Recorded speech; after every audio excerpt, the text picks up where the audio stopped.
Hey everyone, Alavi in post-production here. Just a quick disclaimer before the episode gets rolling. This episode was recorded with intention to release the weekend of August 24th, 2019. That is the weekend before Labor Day weekend. However, due to events which we will discuss in this episode, we weren't able to release it on time. So our apologies for that. So enjoy this episode. We'll be back to the usual programming next week, and happy Labor Day. Welcome to Sleepdrunk, where I blinked and missed summer break. I totally feel that. This has probably been the shortest summer in a long time for me. Yeah, like it's actually the longest summer I've ever had. Exactly. But like, yesterday was May 14th. Yeah, like it's crazy. Summer, like the weird thing is, I've been hearing this from like all of my other college age friends. This summer just went by really fast. Summer discussions aside, Alex, today, that was a stupid weird segue. That was really awkward. We may or may not keep this in. Well, summer deliberations aside, today we're gonna go over a couple of topics. We're going to first talk about watches, something that I've kind of back-pocketed for when I couldn't think of anything. And you'll know why I couldn't think of anything because of Discussion Avenue, when that comes around. You could say you pocket watched it. God damn it. Yes, I pocket watched it. And then also, lastly, since we are at the end of summer, for us at least, we're going to have a discussion about, just kind of a free-form discussion about our plans for the upcoming academic year, even just semester. So without further ado, Alex, want to talk about watches? Let's do it. All right, so before I start, so I'm going to give you a little disclaimer, otherwise Alex will bite my head off. The best watch is the watch you enjoy, the watch you like, the watch that makes you happy. Just want to get that out of the way for reasons you'll understand soon. But yeah, just like in all seriousness, the best watch is the one you wear, or not even wear, just or the one watch you like. that prints you money. Yes, or the watch that prints you money. Or the watch that gives you orgasms if you wear it. I think that's called a. No. You said it, not me. But I'm not sure if we can keep that in. It's like a 50-50. We can just bleep it and they can wonder what it is. Yeah. That'll make it best. So I think before I even start, I just want to say, like, why wear watches, right? Because I think this is a question a lot of people ask nowadays, because my phone can tell time better than any watch on the planet. Just like as a tool to tell me what time it is, my phone is far more accurate, far more consistent than any watch on the planet. I am confident in saying that. Not my Apple Watch. Actually? No, yeah, you're right. Yeah, smartwatch would be the same. But this is about actually a good clarification point, actually. This is not about smartwatches. This is about like regular watches, analog and digital. I'll make a point on digital later, but not smartwatches, because I think they're cool, but I think they're very different items. So I think there's a few like common ones, like, oh, it conveys a sense of punctuality, it's super useful for like quick checks, and like it's a pretty accessible hobby, which I'll explain a little bit later. But I think I'm gonna start this off with a really big brain smart boy bit, so bear with me, this won't take long. But Alex, are you familiar with Maslow's hierarchy of needs? I am not. But I must say it is big brain time. It is very big brain time. So Maslow was this like Jewish American psychologist from the 60s who came up with this model of human need that's been really common and is widely considered like kind of a standard in psychology. I'm not going to get super into detail, but like there's a bunch of different levels, right? At the very base, there are like your physiological needs, which is like food, water, shelter, not dying, right? After that is what he calls needs of safety, like insurance or armor, things of that ilk, right? And then he has, I believe, belonging, which is like to be part of a group, esteem, and then the last big brain one, self-actualization. Holy shit, it's big brain time. And the other ones kind of make sense, like belonging and like esteem, that just means like, reputation and everything. Self-actualization he describes as like being able to live to your best potential and to be your best self. And I feel like now more than ever, the lower tiers of the hierarchy we're spending less and less time towards them, right? Like we're not dedicating nearly as much time to food collection as, say, 100 years ago or 1,000 years ago. Like now, if I want food, I could like call my local pizza restaurant and they would have something to me in half an hour. And I was actually considering doing that as like a little shtick, like literally ordering a pizza on while recording, but I already ate dinner and I don't want to hear that. Come on. Pizza. I was gonna be like as a demonstration, literally order a pizza. But the point is, like, you can get food quickly, right? Safety. Just an excuse to order pizza. I mean, I like pizza. I'm not ashamed of that. You're just looking for an excuse, though. I mean, maybe I am, but I'm not. I haven't ordered any pizza. But so, back on topic. I think, like, safety, right? I think, especially compared to, like, 1,000 years ago, we're pretty safe. Like, I'm not worried about, like, a lion attacking me or, like, I don't know, being raided by Vikings. I am, dude. All right. I mean, the Vikings, dude, they're out to get me. Are they hunting the Moon Men? Yes. Sworn enemies. Like this is persecution. And I feel like I think you are the envoy of the Moon Men, so it's your duty to defend them. But so I think Moon Men envoys aside, I think are a special case. I think we're pretty safe, right? And I think, especially with the internet, it's very easy to find a community to belong to. So belonging is becoming easier to find, and esteem is just a matter of like doing what you do, right? Personal work or whatever, like inheritance. But I feel like self-actualization is a weird one because I think there's very few easy solutions to it since it's so personal. But for me, like, owning a watch just makes me happy. I like having it on my wrist. I like looking at it. I like the way it feels. And for me, I feel like that in and of itself is a little bit of self-actualization, right? Just being able to have this thing that I can look at whenever I want to gives me this, like, little bit of happiness. And I think just owning something just because it makes you happy is as valid a reason as any. When it comes down to it. What's wrong with being happy? Within reason. Like, maybe don't own a slave, but, like, within reason, I think if something makes you happy, you should go for it, right? Because, like, we're not here forever. We should enjoy our time. And so, yeah, I think at a fundamental level, I think that's why you should wear a watch. Because at least for me, it just makes me happy. But also, you seem punctual and you can do quick checks. And also, you can match watches with basically any look. Also, and you're not the asshole that looks at his bare wrists when he's, like, acting like you're late or something, Or actually pulling out your phone in conversation. Like, if you gotta check the time quick in the middle of the conversation. Yeah, exactly. So, watches, they're nice. So, I think, before I, like, get into, like, recommendation and everything, I thought I'd just give a quick rundown on the different types of watches and some of the watch history, because watch history is, I think, actually pretty fascinating. So, in our current era of horology, there are two main kinds of watches. There are mechanical watches and quartz watches. Quartz watches are the kind that you see probably all over the place. They run on batteries, and they were brought about, I want to say, in the 60s or 70s. I'm not entirely sure on this, by Seiko, super like juggernaut in the watch industry. And quartz watches are known for being very cheap and very accurate, and for that purpose, they're great. So they're all super affordable. So the way it works is that there's a battery, and that vibrates a tiny piece of quartz, which has like a certain resonance that it's always at because it's by nature of being quartz. And so that's how the time is kept, right? Traditionally, there are also mechanical watches, which can be either hand-wound or automatic. So the way mechanical watch works is that there is a spring inside the watch that is slowly uncoiling. And there's like a bunch of little gears and stuff to keep it in check, but that the uncoiling of that spring is what acts to maintain the time. And so hand-wound watches, you imagine, you have to wind the spring up every now and then to make sure it keeps working. So you turn the crown and you wind the watch that way. Automatic watches are super cool because there's like a little weight on a rotor. So as you move, your movement powers your watch. So I've always thought that's super cool, and I personally wear a mechanical watch because of that. It's an automatic. So,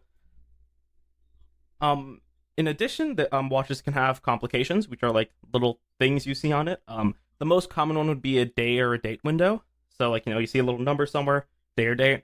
In addition, there are chronographs, which are a special kind of watch, which basically have an integrated stopwatch, I think is the best way of describing it. It's the one with it's the watch with the two little extra, like, I guess called pushers on the side. So those are nice if, like, honestly, there isn't really a point to have a chronograph nowadays because phones exist, if I'm going to be honest. Like, they look cool, and I think they have some novelty.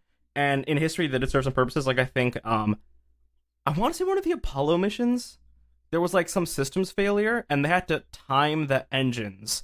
Like, so they had to time the burn on the engines to re-enter the atmosphere correctly, because, like, there was a leak, and they're running out of power, and so they used their chronographs to time the engine burn accurately enough to get them back into orbit and get them back safe. So you can read up on that, but that was a pretty cool Except for the fact that it was fake. No, this wasn't the moon landing. This was a different one. All of them are fake, dude. Government's lying to us. Trust me, I know what I'm talking about. I scoured Reddit. And I scoured Alex Jones' taint. Just as well. Yep. And then lastly, I think one of what's considered like the grandest of complications there is the perpetual calendar. Which, so the way, for some context, the way a day-date type watch works, right, is that normally at the start of the month, if the prior month wasn't a 31-day month, you have to reset it. Just say, oh, it's the first now, right? With the perpetual calendar, it has the capacity to account for every single day, including leap years, until the year 2100 in most cases. So, like, you will, as long as you keep it wound or charged or whatever, you will never have to reset it. Unlike the average, like regular day-date watch. So that's considered kind of like the holy grail of watch complications. There's also the tourbillon, which serves no purpose because they were designed for pocket watches. They just look cool. And also things like display case backs, which I really like, which is where the back of the watch has a little window in it. And so I guess this kind of fits here. I really probably should have put it somewhere else, but I thought I'd talk a little bit about watch craftsmanship. Because there is this, I think, notion in the general public that owning nice watches is something reserved for the elite, and that all watches are super duper expensive, right? That like, oh, you know, Rolexes, they're like $10,000. What's the point of buying it? But first off, there are watches at literally any price range. If you name me a price, I will find you a watch from a known brand with history and with horological significance. I can do that. That is very easily done. But also, when you look at very expensive watches, in many, not all, but in many cases, there is just an insane amount of work that goes into making them. Like, most high-end mechanical watches are mostly handmade. They're, like, hand-engraved. I think a good example of this is a YouTube channel called Watchfinder & Co. I think they're a watch shop out of the UK. They did a comparison between an $8,000 watch and an $80,000 watch. Both super expensive.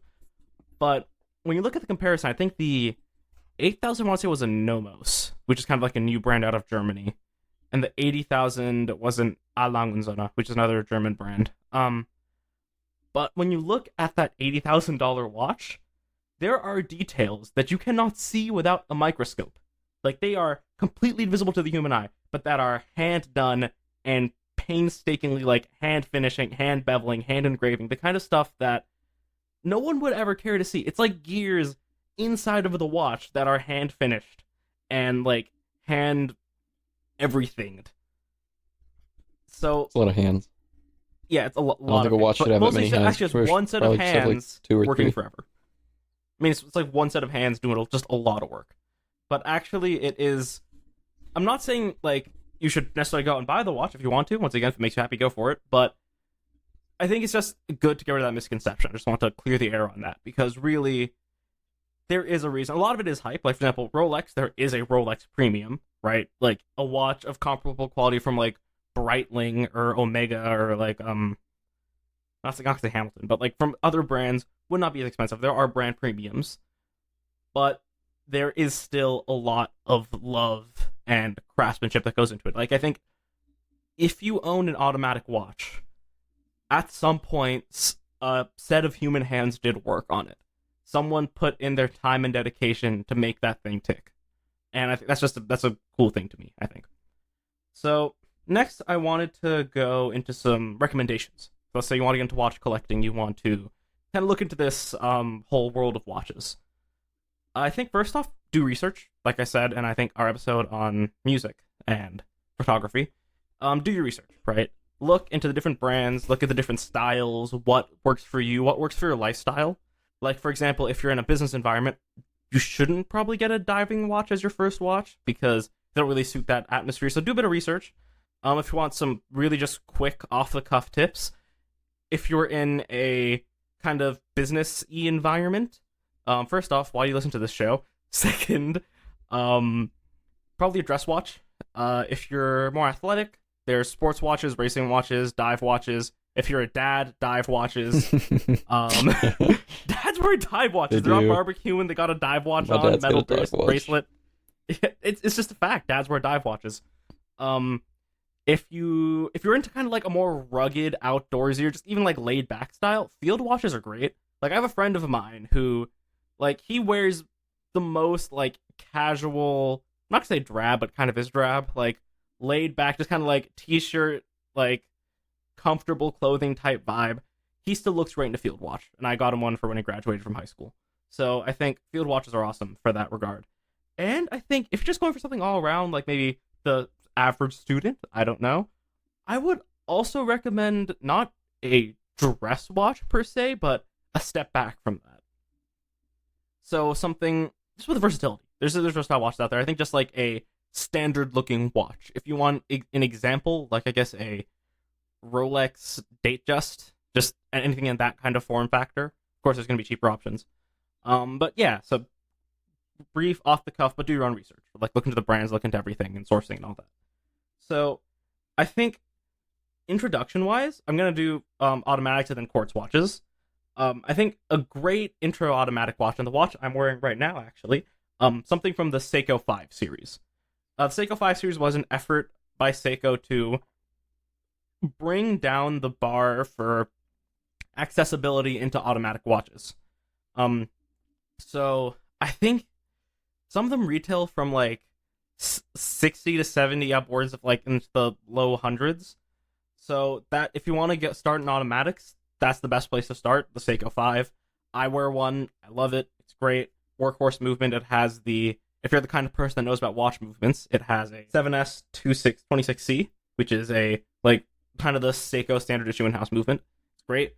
Then in addition, for a little more money, maybe in the $100 to $300 range, Orient Bambino. That's another fantastic line of watches. They, I think, recently released a new iteration of like a new generation of watches. Those are all stellar. And Hamilton they also have a few on the, they're like a field watch company. They do a lot of field watches, and they kind of also retail in that like $100 to $500 range. So that is where you want to go for automatics. If you want quartz, your options are significantly cheaper. I would recommend Timex. People think Timex is like a cheap brand. They have a ton of history in the watch world, and they carry some reputation, at least in the community. So I think the Timex Weekender is a great start. And also Casio. Like I'm not sure what it's called, but like the generic Casio watch is like, the generic digital Casio watch is like $10 and is great.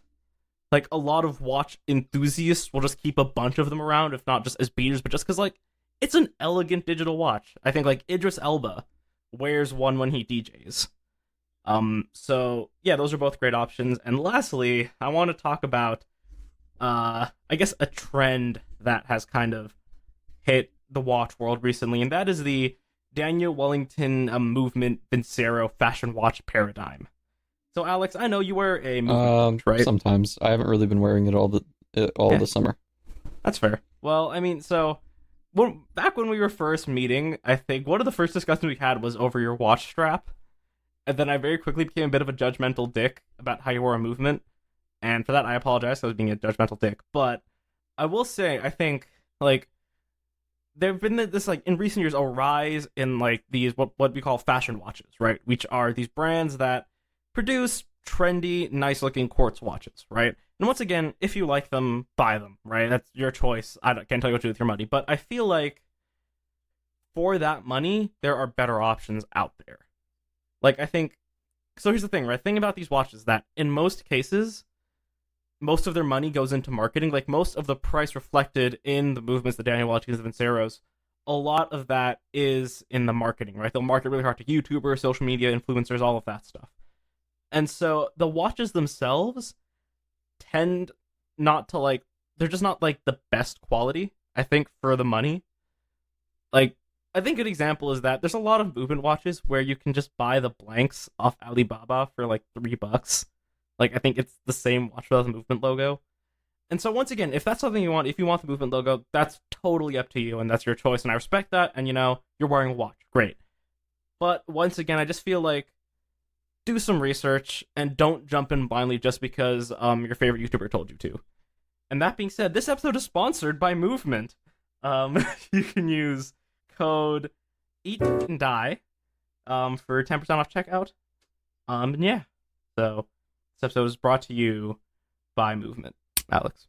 All right. Quick disclaimer: we're not sponsored by Movement in any way, shape, or form, and having just bashed their product, I don't think we would make very good brand partners. That being said, if you want to sponsor us, you can email us at business@sleepdrunk.net. Thanks. And any wrap up thoughts? Anything? No, I don't have any comments on that. Watches are your domain. I just don't have the same investment into it. That's fair. And I think once again, one more thing I forgot to mention actually is that the reason I like watches so much is I think like watches are something. It's a hobby that you can get into at a very early age, and you can grow with for literally your entire life.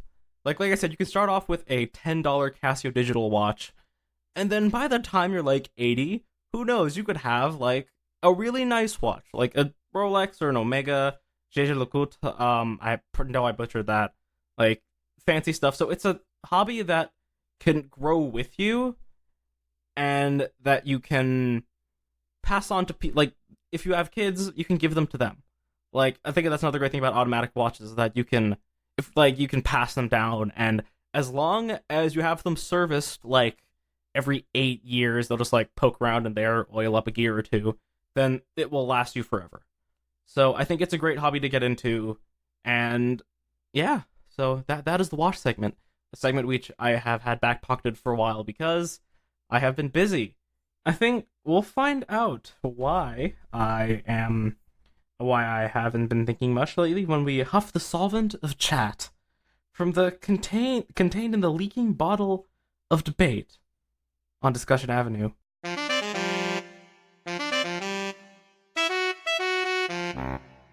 Yeet. So, Alex, how's your week been? My week has been rather bland. Just been sitting around thinking about going back. I'm like kind of torn. Like I don't really know how to feel about it.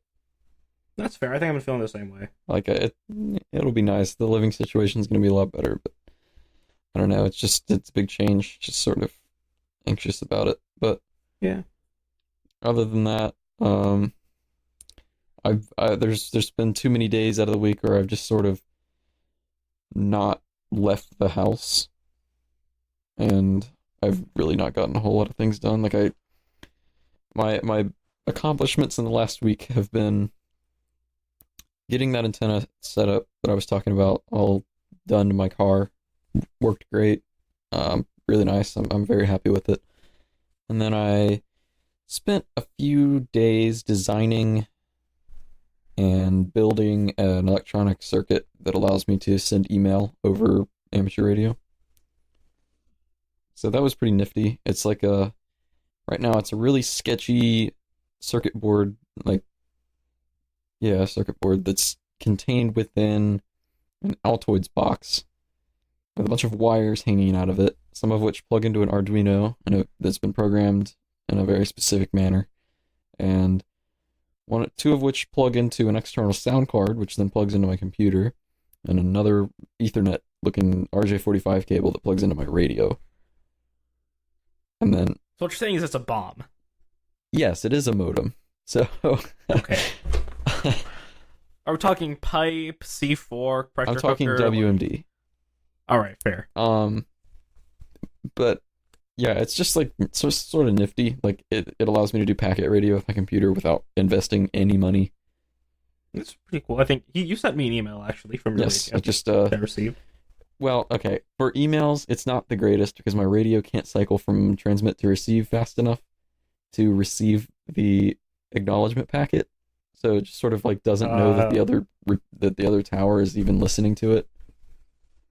Even though it does, which I don't know, it's like stupid, but I have to use one radio, like a separate radio, probably handheld, to receive, and then I hook this bomb up to my regular radio to transmit.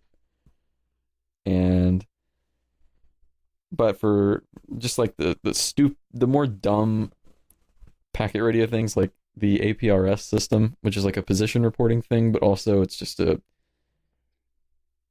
it has a lot of capabilities. Like you can send short texts and very short emails, and you can get weather updates and stuff. but basically it's a lot less organized. But anyway, it works for that. But APRS is like one frequency. I believe it's 144.39. I don't know that, but I'm pretty sure megahertz. And it's this one frequency where everyone that's using APRS is just screaming their packets out all at once, and then everyone's just kind of receiving them, and there's no guarantee that anything got delivered anywhere. So it's kind of chaos. I mean, you managed to get an email out. Yeah, but that was over the organized WinLink thing. Okay. But nevertheless, yeah, I made that circuit. I'm actually rather proud of it, and that's like the only thing I've gotten accomplished in the last week, really. Went and bowled with the boys for one last time. Last night, I went and saw a friend at school who goes to a school that goes back earlier than like everyone else, and dealt with the parking situation in that city, and I hate that city, of which I really want to disclose but cannot. Yeah, that's really it. See, my week's been kind of weird because I've cycled between doing literally nothing to just kind of running around frantically like a chicken with That's its what head I'm off. gonna do tomorrow. Because I've been working on packing up the apartment I'm staying in now, and I have most of my stuff done, but there's still a good chunk left, and so I've been like working on that throughout the week, and then on Tuesday, a very good friend of mine, a childhood friend of mine, came over and we hung out for the day.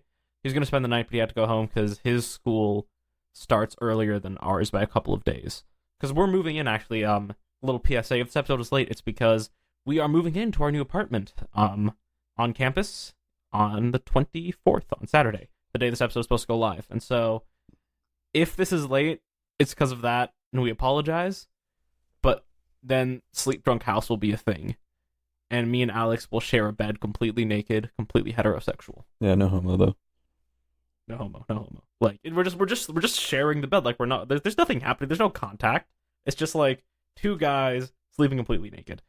But in other news, I've been watching a lot of SVU reruns lately while I'm just kind of doing chores and stuff. But I felt like I just wanted to find something else to watch, and so I found a show from NBC called The Blacklist. I used to watch that, and then it got really bad. Did it? Like, yeah, I've seen that the ratings just sort of like plummet with the later seasons, but it's just like the show is. I think the best way to describe it is just like violent, not just in terms of like people getting shot, but just like the mentality of the show and the way it presents things. Like I think a good example is 26 minutes into episode 1, right? This is the first episode. They gotta establish the premise, introduce all these characters, get things ready, right?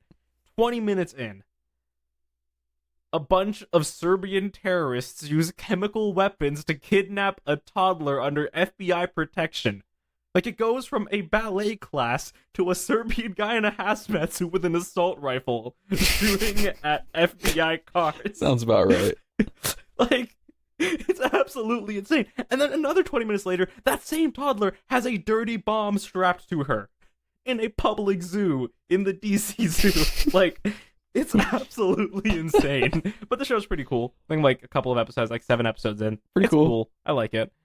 But yeah, it's crazy the amount of stuff they cram into one episode. So that's pretty cool. And also, Alex, I thought I'd give you an update on one of your favorite shows. I know, your favorite anime, your new one after your previous favorite one ended. Boy. Still on this. What do you think happened? What do you think I'm gonna I really could not care less. Just guess based on previous really information. Refuse. Just guess. Just guess. I'm good. No, just guess. Sorry. There's gonna be comedic timing for this. Just guess. I don't even know what to guess, honestly. Like, I was kind of tuning the last one out. It was kinky shit was happening. BDSM. Yeah, probably more of that. I mean, if I had to guess. You know what, Alex? You're dead wrong. This last episode was wholesome as fuck. It was so wholesome. There was character development, there was growth, there was comedy, there was dramatic tension, there was the resolution of an ongoing plot thread, there was very little creepy kinky shit. It was just wholesome, good, happy stuff that made me feel good and create this moment of like good dramatic tension. So it was basically good. What you're saying is you were watching the Hallmark Channel. if the Hallmark Channel was involved stalking, Which and it does sometimes, probably, because like it's voyeurism. bad. Like, so what happened was that a character, right, the main character's best friend, who, as we explained in the last episode, has a thing for younger people, right? A student that was older than him just kind of, was interested in him. She also happens to be a stalker. But that's beside the point, right? And by stalker, I mean, like, she's in the astronomy club, so she uses, like, long-range telescopes and shit. But, so what happens is that she decides, you know what, she's gonna muster up her courage. She's gonna, like, initially they were kind of carrying on this relationship where she was pretending to be younger than him so that he would accept her. And, they're getting along great, right? And then she decides, you know what, today I'm going to confess as I am by myself and hope he accepts me. So she goes up, right? Has been Bad building idea. up for the past episode, for the, like, whole series. This has been a moment that's building up to, right? And so, like, they meet each other under, like, this tree, and then the main character's watching from the bushes, and then she says, like, hey, whatever, I forgot what the dialogue was. And his response was, when he found out she was older than him, I'm sorry. Because of my lolicon, which is, like, his attraction to people who are younger, he cannot date her. So, instantly, he's a piece of shit, right? And so she runs off crying, but then his best friend confronts him, like, the main character confronts him and is like, dude, you're an absolute piece of shit. He's like, yeah, you're right, I'm a bad person, and then goes to, like, go back to her and say, oh, I was wrong, but actually, fun fact, a friend of mine read some of the manga for this out of curiosity, and there's an actual legitimate reason why he's into young people, like why he's so vehemently against dating people older than him, that actually paints him as a victim. Like, he has a deep-seated trauma from two very close older sisters. If I mention any more, this will have to get an 18+ rating, but just very close sisters, so that were older than him. So he has a reason that he likes younger people. We don't talk about that. Oh, it just sort of didn't happen, kind of like Tiananmen Square. Mm-hmm. Oh, gotcha. Just like Tiananmen Square, just like it. But so he has a reason. But then, like, there's all this character growth, and it's just a good, wholesome episode that had minimal weird perverted things. So good on it. It was good, and it subverted expectations. So yeah. I think other than that, I have been packing up my apartment. I think tomorrow I'm heading out to campus for some orientation for my new job as a class assistant. So I get to meet my professor, the one, the only, the hot Joseph Hart. I am pretty sure I'm working with him. That's gonna be cool. And yeah, other than that, that's it. Moving on Saturday. So that has been my week. That has been my week. So this next segment, in part because I had a segment I wanted to do but wouldn't really work, and in other part because I am lazy because of all my packing, this next segment is just kind of be like a pre-formed discussion where we talk about the upcoming school year and just some of our hopes, some of our plans, and what we're thinking about it. It's going to be super casual, laid back, and yeah, just, Alex, you want to start off anything? I don't honestly know exactly where you want to go with it, so why don't you start? It is. Okay, so I think I'm going to start off by just kind of doing what I was going to do as a full segment but didn't, and so I think more than anything I've realized, like, this year, I've decided to set an academic yearly theme, which is something I've ripped from Cortex, a fantastic podcast, where the long and short of it is that it's basically a guiding principle to kind of help point how you want to take this year. And so, for me, I think I've titled mine The Year of Focus. And originally we were going to have a segment where we both did this, but, like, we just kind of didn't. And so it's just me. But, not to throw under the bus, Alex. But, like, so I've called mine The Year of Focus. And I think a big part of that is that I think last year, really, a lot of parts of my life were, like, in disarray. And they were in ways that I could have prevented. I think a great example of this is, like, my room cleanliness, right? I'm naturally a bit of a messy person, but even then, I try to keep some sort of organizational system, so even when I'm messy, things are generally in the right place. And last semester, my organizational system was really bad.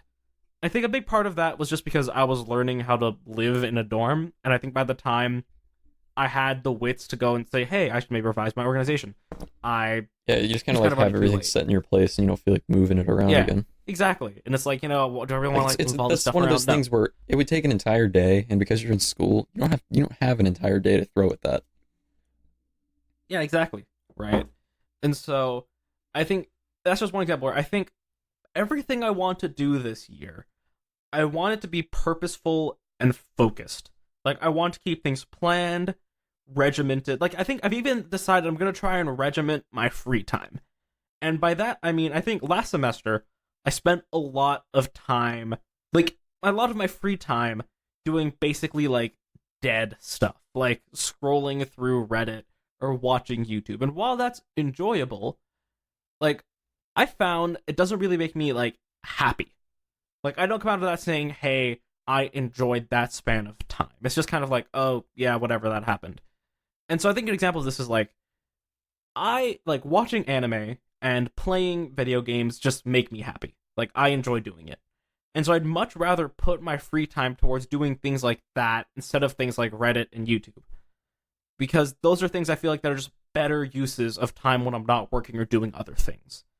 I think the same thing that apply to my studies. Like, I'm going to try and have a more regimented study routine, especially because at the end of this year, I'm probably going to start studying for the GRE, which is, I think, I don't even know what it stands for, but it's the exam you have to take to get into grad school. And I'm going to start studying for that early so I can take the test early and, like, work on it if I have to. And so I think with that coming in, and with the fact that I think this is going to be my busiest semester yet, because I'm taking currently 15 credits. It might go up to 16 if I make a jazz band. But I'm taking 15 credits, but I'm also working as a class assistant, and so I have that extra layer of work, right? And so I really want to try and keep everything this year focused and regimented. Also, other examples like my finances. Boy. Last semester, I feel that. was I thought I was good at finance, and I think compared Honestly, to a lot of all our things peers, considered. I think I did pretty good. But yeah, like, if you're an upcoming freshman, you think you're financially capable. Especially if you're used to You're having not. a steady stream It's of gonna hit you income like a from a truck. job, and then all of a sudden you get up there and you don't have a job Yeah. freshman year, hopefully, because like that's a lot to deal with. Yeah. Or even if, like, your parents would give you a small allowance, it's not going to be enough. It won't. Like, unless your parents are very rich. But, like, otherwise, like, just be ready. Just be ready. Keep a spreadsheet. Know your expenses. And also, I think it's going to be good because since this semester we're living in an apartment, we're going to have some more recurring expenses, like And toilet paper and paper towels and salt. especially salt. Like I just Hold on. like I I had wonder how salt much for salt we're dinner tonight. No I remember no you joke. telling me When I this. was younger, I used to eat salt. Man, I still like the taste of salt it. too. Not It enough tastes good. where I would actually eat it for a meal.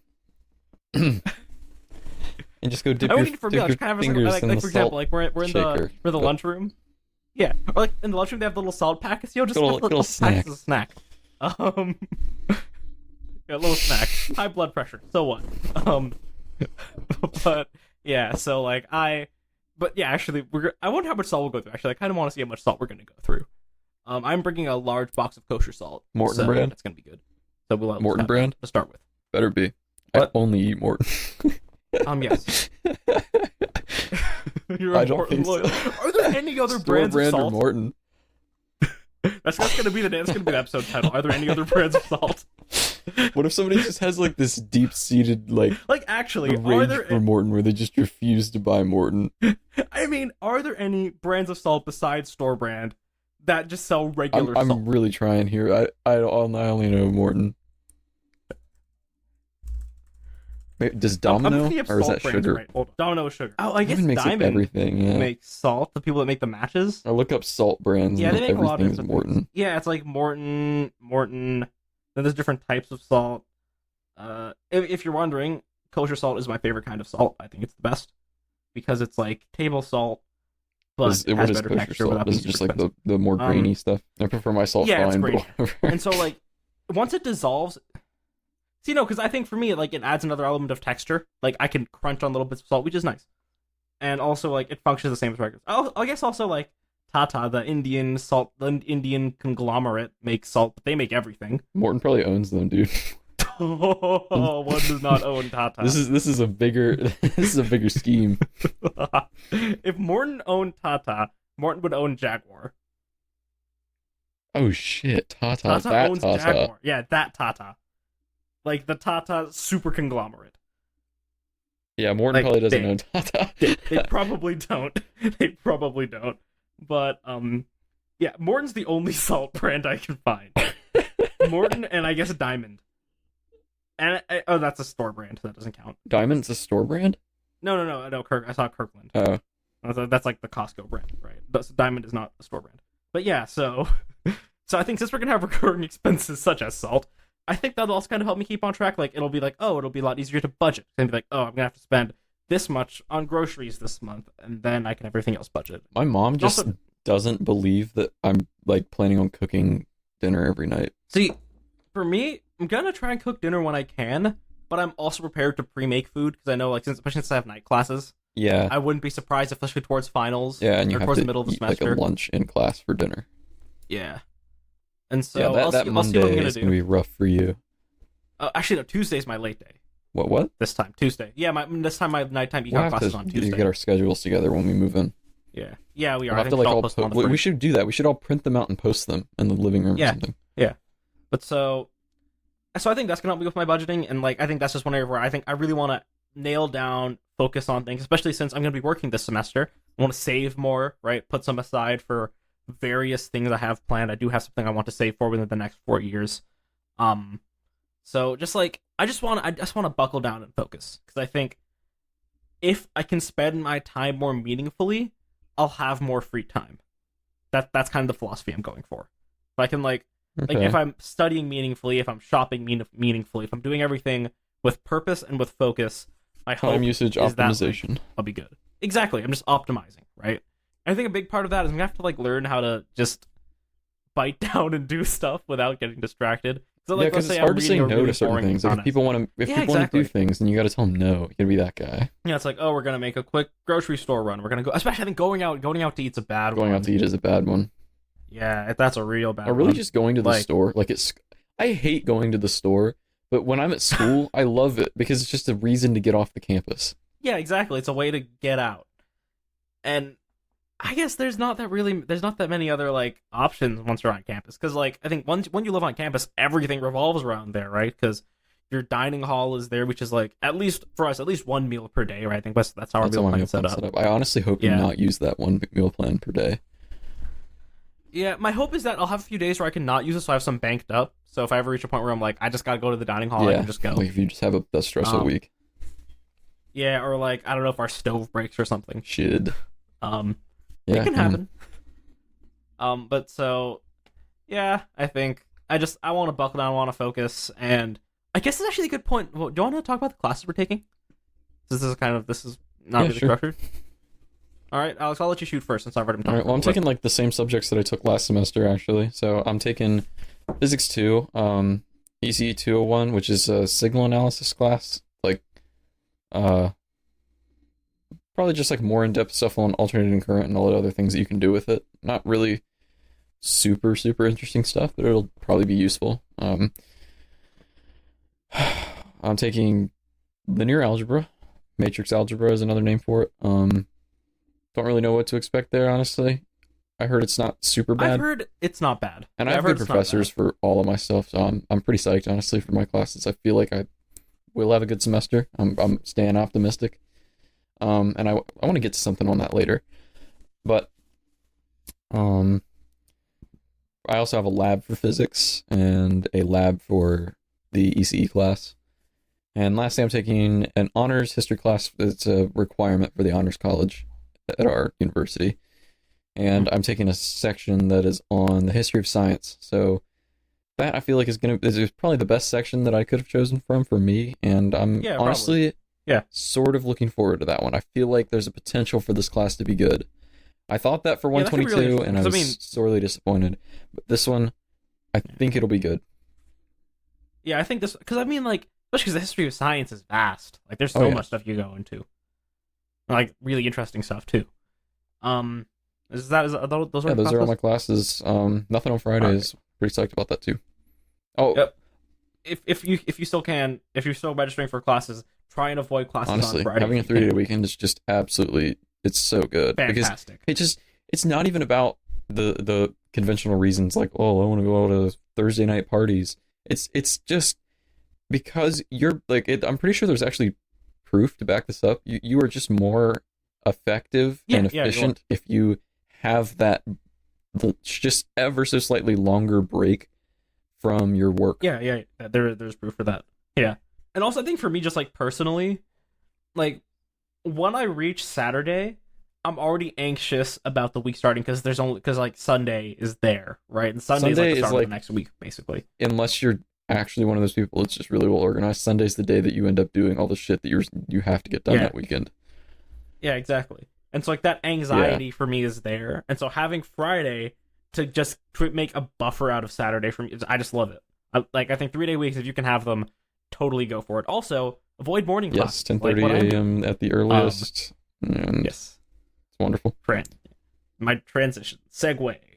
I think so. I think my schedule is kind of weird because there are parts of it that are still in the air.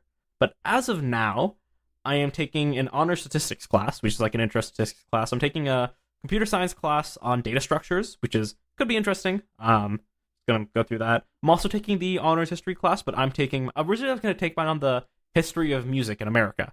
But the professor for that class just kind of like moved off and no longer teaches the class.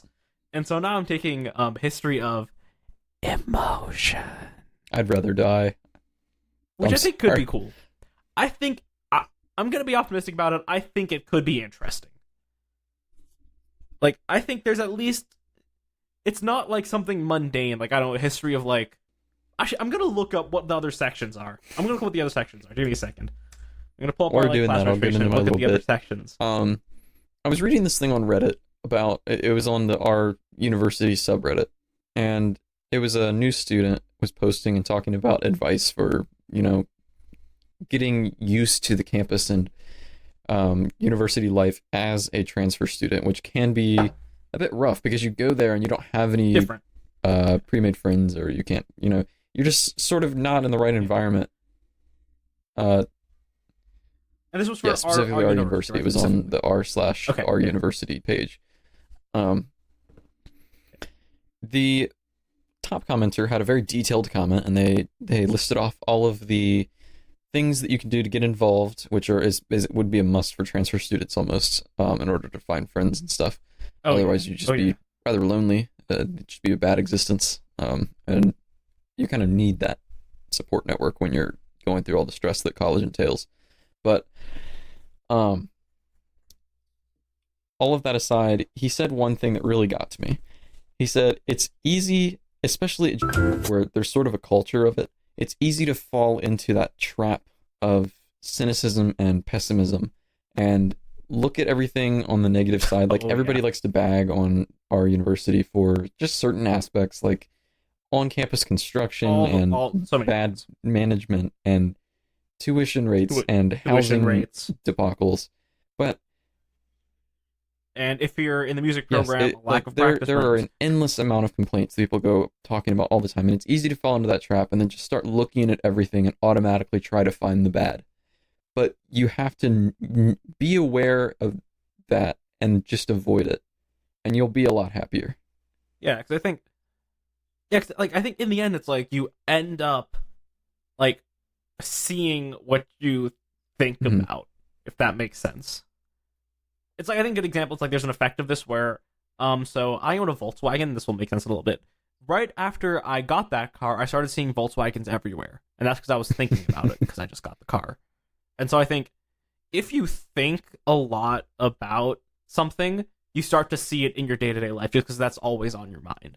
And so if you can keep positive and there's going to be crappy parts of college life. College is all about the ups and downs. But as long as you can just kind of keep a generally positive mindset and a generally positive you don't have to be the happiest person that ever existed. Don't expect that. No one owes you that. You're not going to be that. And if you expect that, it's gonna in the end make you less happy. But just not being unhappy, like just finding the bad and being unhappy with everything is the key. There has to be something that, Yeah. I think getting involved is a good way of doing that. Like, for example, I am nowhere near a music major, but I'm still involved in the music program because it makes me happy. And I enjoy it. And it's something to look forward to. And classes being said, I've looked up the honors history class, and the sections are history of science, history of emotions, technology and identity, a history and like general retrospective class on the person our school is named after, from history to performance, and slavery and the founding of the United States. So I actually think in that regard, history of emotions is probably my best bet. Because I just hate the fucking like tech philosophy classes, like the kind of stuff they make you do in an intro computer science class where they're like stupid riddles and what's the deal with ethics self-driving questions. cars? Yeah, like I get they were important, but I wouldn't want a whole class on I really would not want to take one like, then. A couple of lectures, fine. My God. Right? Like a CS class where they ban computers, so you pretty much know what you're getting into. Yeah, exactly.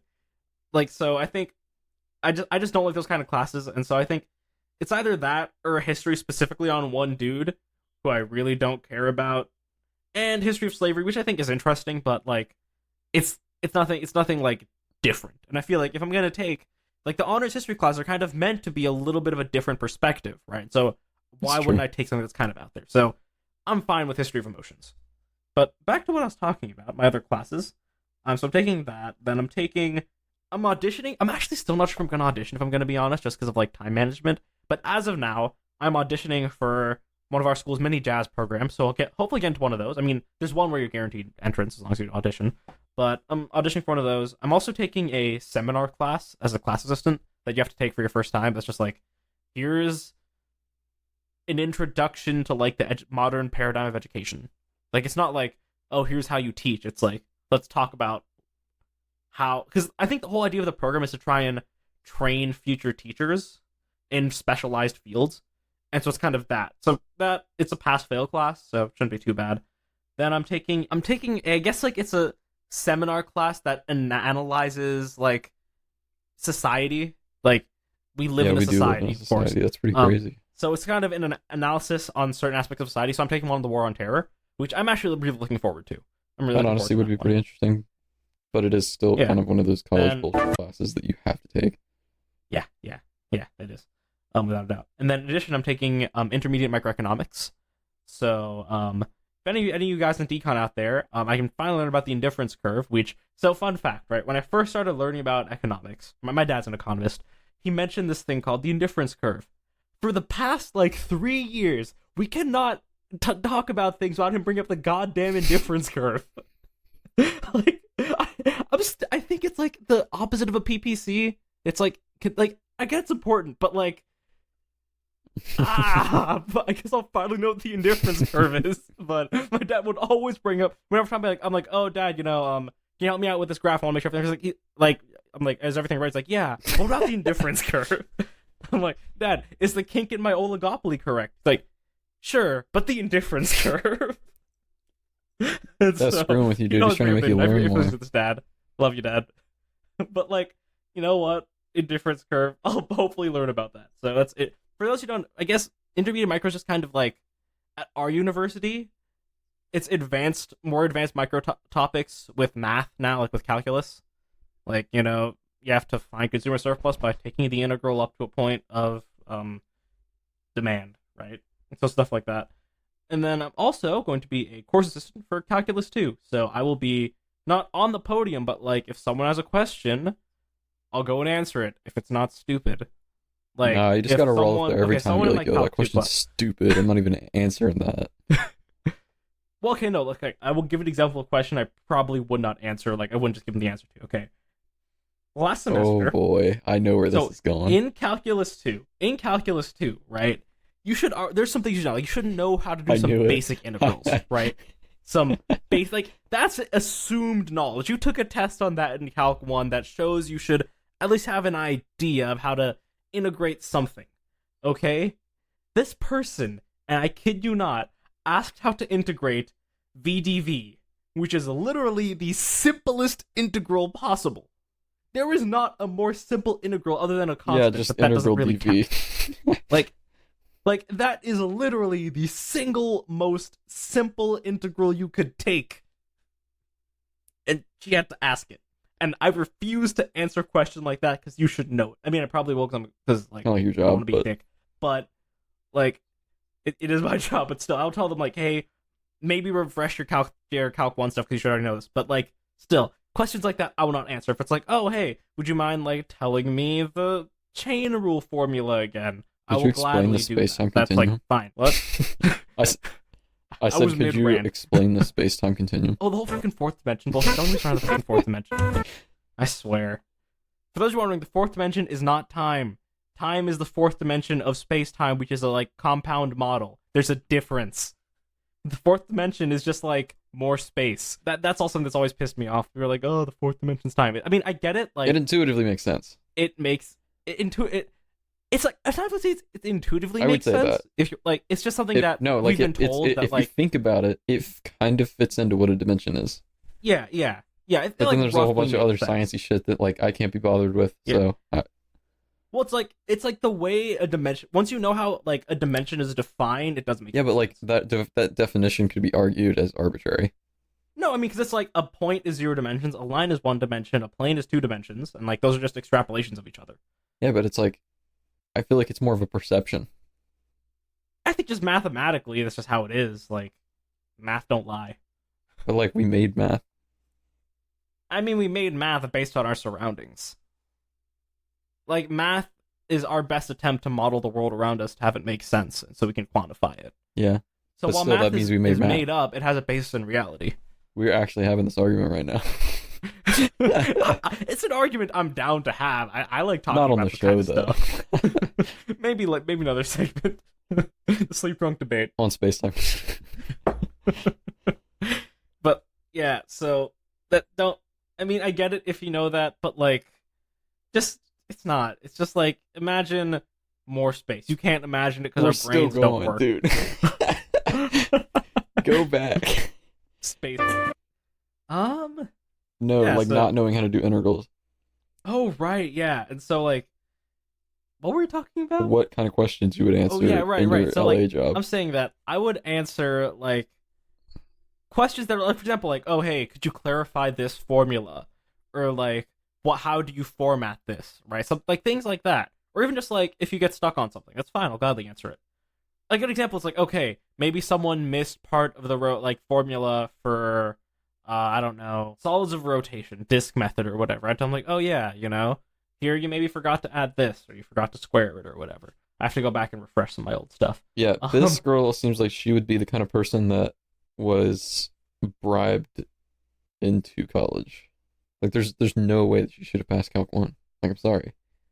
That, or like maybe she just kind of was really good on. No, she didn't take. I don't even know how she Or got maybe into she that like class. figured out how to cheat through Calc 1 or something. Or like she took an AP test and didn't care Or that. and scored. Is there a way to score into Calc 2 without knowing integrals if you take the AP test? I never took AP Calc. That you I don't cheat on think the AP test. No, I'm talking about, like, could you answer enough questions without integrals to score into Calc 2? Probably not. You'd get a 2. Okay. Or a 1. I don't know. I got a 2, and I felt like I did mildly okay.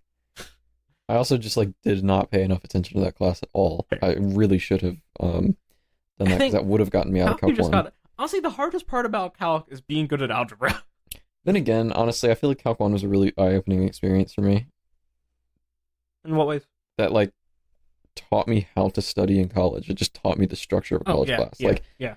if it weren't for almost failing Calc 1 in college, I probably would have failed Calc 2. Yeah, that's fair. That's fair. But with your beloved professor, I'll just call him Igor Gangrene because, yeah, Fucking gangrene.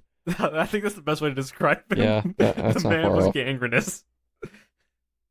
But I think so. Yeah, I'll answer those kind of questions and like stuff like that, or like if the professor went too fast, I'll go and be like, "Hey, you missed this. That's fine. They'll hold the notes." Stuff like that, and also in recitations, I don't mind helping people solve problems. If it's something basic, I'll just tell them like, "Hey, you should probably go and review your Calc 1 stuff to make sure you're on point with this." Because especially with things like basic integrals, if you don't have those down midway through the class, you'll really start struggling.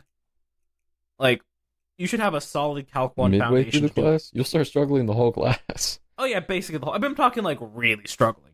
Like once we get to like the methods of integration section, like once you get there, Yeah. if you can't do like a U sub, you're in trouble. Also, pro tip to all you Calc 2 people: always try U sub first. Doesn't matter what it is. If it's a derivative, try U sub first. If it's a series, try U sub first. 2 + 2, try U sub first. Because I think literally on one of our exams last semester, there were 2 problems that you could just solve with a U sub. And I guess for those of you who aren't in once calculus, you do enough problems, and the professors always say this, and like a lot of the students don't take it seriously when they hear it first. Once you do enough problems, you'll have that eye where you can just tell if a U sub's going to work. Yeah, exactly. Like I can look at a problem and in 5 seconds tell you if a U sub's going to work or not. And so, like, And a lot of the time it does. If you don't have that eye, try Like U sub. you will never use trig sub. I feel like after you learn it, you probably won't really use it at all. I rarely used it. I mean, I feel like it's one of those things where once you get really good at it, you find uses for it. Like I used it's trig very sub specialized. once in Calc 3. Because trig sub is pain. Okay, so for those who don't know, basic rundown: when you solve an integral in calculus, which is like a whole kind of thing, it's finding what's under a curve. Basically, that's not really what it is, but like basically, right? The area under the curve, yeah. I mean, like that's technically not what it is, but like for all intents and purposes, that's what it is.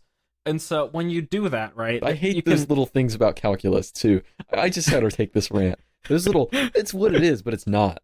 Like, whenever you in differentials, whenever you move the differentials around, like they are like say you have dy over dx, and it's put in that fraction notation because that's like pretty much how it works. But then say you move, like you multiply dx out of that side and put it over on the other side. That's like not kosher or whatever. Like that's not proper, but it's also how it works. So like I it's think still one of those things right. Where you have to because like dy dx is a notation. It's not like an actual. It is thing. a notation, but the reason for the notation is because it works like that. Yeah, because you can kind of like ham fist it. A lot of calc stuff is just kind of haphazardly put together. It's kind of crazy. That stuff really annoys me. So much of calc is just kind of like this basically works, so don't worry about the precise stuff. That's literally what my professor would just say all the time in Calc 3. It's like, this works, but just like hide it from the pure math people. But so I think when you do that, like when you take an integral, you do this thing called a substitution, where you will take one part of the what you're integrating, the integrand, and simplify Suddenly, it's just by something doing else. some processes to make it more simple. Then you solve it and then plug the thing back in. So a common example is called U sub, where like you'll take some complicated looking jargon, make it into a nice little U, and then integrate for U, and then plug things back in. And then you're good. And so, yeah, once you get the hang of it, it's pretty cool. Trig sub is like that, but you replace it with a trigonometric function, and you want to shoot yourself. Yes, because doing anything with trigonometric functions is because who the fuck cares about ass. secant? Literally, what is the point of remembering all of those identities? When will I ever not look at those?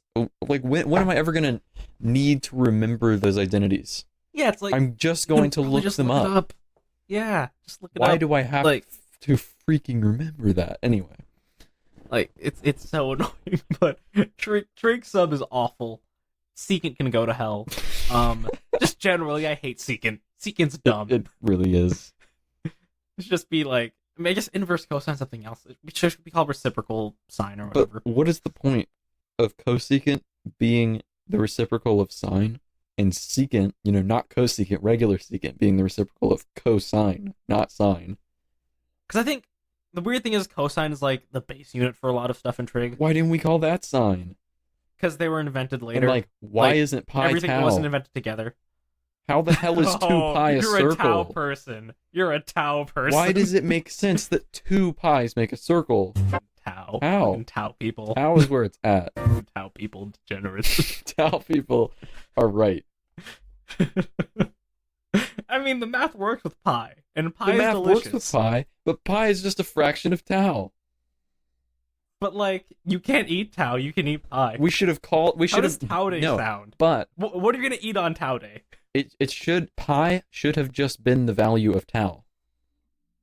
But what are you gonna eat on tau day? You're not gonna call it tau. You're gonna call it pi, except it's gonna be equivalent to what we call 2 pi. But that's the way the world should have been. Upending hundreds of years. We of just math. sort of assumed pi was that, even though in the older, like basically the original calculus documentation, pi was sort of used in the same context that we always used theta. So that like it wasn't really concrete what pi was. It was defined for every example. That's funny. I was just googling some stuff on the tau thing.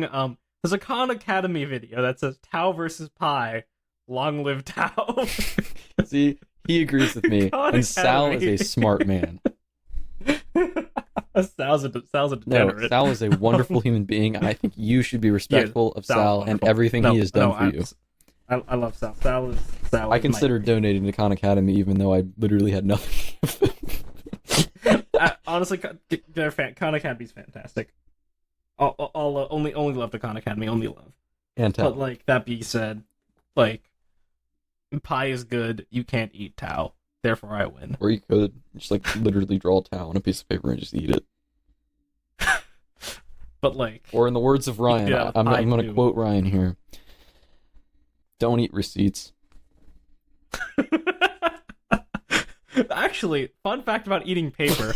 I occasionally, so I'm sure you're familiar with like the Starburst candy, right? Yes, it's like I once watched candy someone that comes eat in a the little wrapper around the candy. Well, here's the thing. So it's like with a Starburst, as long as you're not having like a disgusting amount of Starburst, and if you're having a disgusting amount of Starburst, you should be having a disgusting amount of Starburst.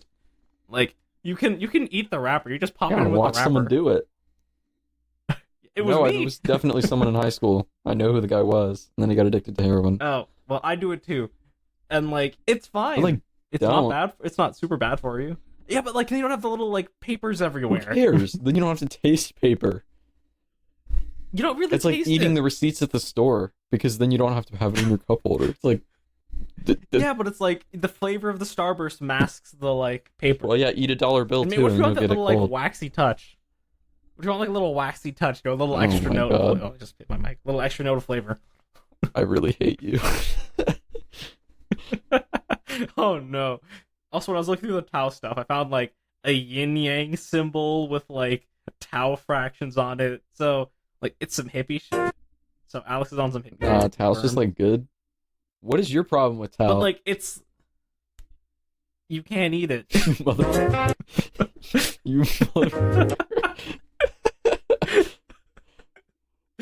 You can't eat it. I would like to give context to that Ryan situation, and it doesn't make it better. I got over to his house one day, this is forever ago, and I had just gotten off work earlier. I handed him my time ticket, because every time you clock out at work, it prints this little time ticket on the receipt printer. And it's just like a list of all of the shifts on that pay period. And I just kind of handed it to him. I was like, oh, hey, this is yours. And then he just immediately takes it out of my hand, and without batting an eye, shoves it right in his mouth and starts chewing. And about 2 minutes later, he's still chewing on it, and then spits it out and says, "Don't eat receipts." I mean, don't. I'd say probably that like thermal reactive ink is probably not the best thing for you, but what do I know? Just come out black. That a little probably doesn't hurt, just a little. But like, also, like, what sounds better though, March 14th or like June 28th? June 28th. Because like I just like June 28th as a date better than March 14th. Season. Because March 14th means I'm still in school and I'm still struggling, right? But on June 28th, so I'm out would celebrate tau outside of school. You're telling me you would rather be out at summer celebrating tau by yourself than have the math department give you free pie in March. Yo, first of all, somebody's paying for that pie. The math department, not me. The math department is not paying for that pie. At my high school, you are paying for that pie through your taxes or your tuition. No, so I think at my high school, like the math club, they would all like pool money to buy pie for Pie Day. Like it was part of like the club. Yeah, and I shouldn't be forced into buying pie. I mean, no, they give away little slices for free because like they're cool at my high school. No, but I don't want to be forced into that. You know, like if I want to have some pie or whatever to celebrate tau, like I can just like do that if I want. But like this, or I can make it whatever I want. Like it doesn't have to be pie. You could have it could be cake, but then like I don't like cake. Or it could just be like a meal, like it's just a good ass meal. I could just be like, yo, I'm just gonna sit down and have like some scallops because tau. That's an official Sleepdrunk holiday. On Tau Day, we eat scallops. Mark love your it. calendars. I love it. Mark June your 28th. calendars. June 28th, we eat scallops. Happy Tau Day. I'm converted. Oh my god, I'm gonna put that in my calendar right That's an now. official Sleep Drunk holiday. If there's an episode that day, it gets moved back because we're eating scallops. Oh my god. Putting it in a Create an event. Where's June 2020? June 2020. The 28th falls on a Sunday. Yeah, so listen to the episode. Day after it comes out, eat some scallops. Eat Enjoy some it. scallops. Happy Tau. I am converted on Tau Day. We eat scallops. I'm already in Hell 2021. yeah. Hell. What? I scrolled really quick. I think I was in the Apple Calendar app. All right, June Repeats 28th. annually on June 28th. Tau Day. Eat scallops. Save. Tau Day. Eat scallops. It's an all-day event. It repeats every year. And I have it set to give me a notification the day before at 10 a.m. so that I can get up and buy some scallops. Yep. No, alert one day before 9 a.m. Yep. Calendar at my primary calendar. And all right, sweet. This is happening. And the notes will be eat scallops. We should make it official. We should make this part of our webpage, like the official Tau Day landing page. Come there. We'll have learn to all sort that out about later. Tau We Day. have about half of a year to do it, so. Yep, just about. Over half a year, actually, like almost a year. Yeah, well over half a year, Like but 10 months. you know. But still, you know what? Tau Day eats Tau Day. scallops. Happy Tau Day. I guess a belated Happy Tau Day. Yes, happy Tau Day, belated. Eat some scallops. All right, and on that terrible Appointment. it's time to It's end. actually just about ending time too. Oh man, so thank you for listening to this episode of Sleep Drunk, and remember that the first person to guess the song of the day on any of our social media or via email will get a shout out in the next episode. Sadly, the song of the day for episode 26 was a real banger. It I want you to was say it, Alex. Anthem official video by Hey guys, Alavi here in post. One last time. The song of the day was Fortnite Anthem by Danny B, if you couldn't tell from Alex's wonderful vocal performance. In fact, it was so wonderful that one of the effects we run in post just kind of heavily messed with it, and or he peaked his mic so hard it just kind of like died for a bit. So there's something in the background making noise, so I'm gonna stop recording and enjoy the rest of the outro. That means we can put Fortnite in our tags and get some nice SEO. Yes, we do. And we can put Danny P in there. Yep. We could probably just like put Ninja in there. Yep, because Ninja it's sort of Fortnite. just, like, Hey, we related said by Ninja. context. We said Ninja. Yeah, we said And thus Ninja. it's There in we the go. tags. Also, don't forget to share the show. It really helps us grow. We have been seeing a good bit of growth lately, and so Yes, we have. if you're new to the show, I'm proud of that welcome. growth. Yeah, like we're welcome to the show. We're really happy to have you here. And if you have any friends that you think are interested, share it. Let them know. And with that being said, the Sleep Drunk podcast can be found on any of your favorite podcasting platforms, including Apple Podcasts, Google Podcasts, Google Play, Spotify, Stitcher, YouTube, and more. We'll catch you next We'll week. catch you next week. Happy Tau Day, y'all. Happy Tau Day.